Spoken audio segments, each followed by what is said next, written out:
পূর্ব মেদিনীপুর জেলার পটাশপুর 2 নম্বর ব্লকের অন্তর্গত পচেট 4 নম্বর গ্রাম পঞ্চায়েত এলাকায় পচেট আরিয়ান ক্লাবের উদ্যোগে খুঁটি পুজোর মাধ্যমে আনুষ্ঠানিকভাবে শুরু হয়ে গেল এবছরের সরস্বতী পুজোর প্রস্তুতি। ধর্মীয় আচার অনুষ্ঠানের মধ্য দিয়ে সম্পন্ন হওয়া এই খুঁটি পুজোর মাধ্যমে উৎসবের আমেজ ছড়িয়ে পড়ে গোটা এলাকায়।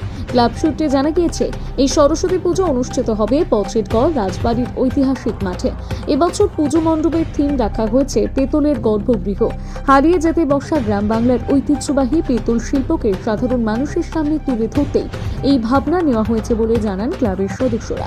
এই মণ্ডপে এলে সাধারণ মানুষ দেখতে পাবেন পেতলের তৈরি নানান মূর্তি এবং পেতলের শিল্পকলা। পুজোর কদিন ধরে থাকছে নানান সাংস্কৃতিক আয়োজন, থাকছে লোক সংস্কৃতি, বাউল গানের অনুষ্ঠান, সাংস্কৃতিক সন্ধ্যা, পাশাপাশি দর্শকদের আকর্ষণ করতে আয়োজন করা হয়েছে যাত্রা অনুষ্ঠান।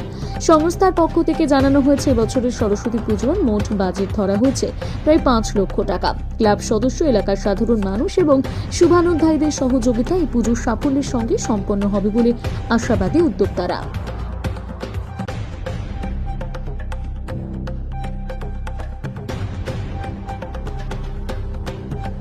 পুজোর মাধ্যমে আপনাদের পুজোর প্রস্তুতি শুরু। এবছরের কি থিম রেখেছেন এবং কত টাকার বাজেটে এবছরের পুজো?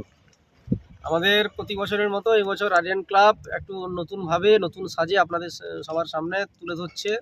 এবারে আমাদের নতুন থিম আমাদের পিতলের গর্ভগৃহ, অর্থাৎ আমরা কুটির শিল্প, পিতল আজকে হারিয়ে যেতে বসেছে, সেই পিতলকে সামনে রেখে কুটির শিল্পকে সম্মান জানিয়ে আমরা এবারে চিন্তাভাবনা করে নতুন একটা থিম আমরা ভেবেছি, পিতলের গর্ভগৃহ এটা থাকছে। এবং আমাদের প্রায় অনুষ্ঠান সূচি সহ আমাদের বিভিন্ন ধরনের মানে প্রতিযোগিতা, খেলাধুলা, সাংস্কৃতিক অনুষ্ঠান, কুইজ প্রতিযোগিতা, ছবি আঁকা প্রতিযোগিতা এবং আমাদের সবচেয়ে বড় অনুষ্ঠান থাকছে 25শে জানুয়ারি রবিবার, পিয়ালি বসু অভিনীত যাত্রাপালা, নিউ দেবাঞ্জলি অপেরা পরিবেশিত অকাল বোধনের বাজনা। সব মিলিয়ে প্রায় 4.5 লাখ থেকে 5 লাখ টাকার বাজেট টোটাল। সমাজসেবামূলক কি কাজে? সমাজসেবামূলক আমরা এবছর বিনামূল্যে স্বাস্থ্য পরীক্ষা শিবির রাখছি, ওটা সরস্বতী পুজোর পরের দিন হবে। এবং নরনারায়ণ সেবা থাকছে এবং দরিদ্র মানুষদের এই শীতে আমরা কম্বল বিতরণ করব।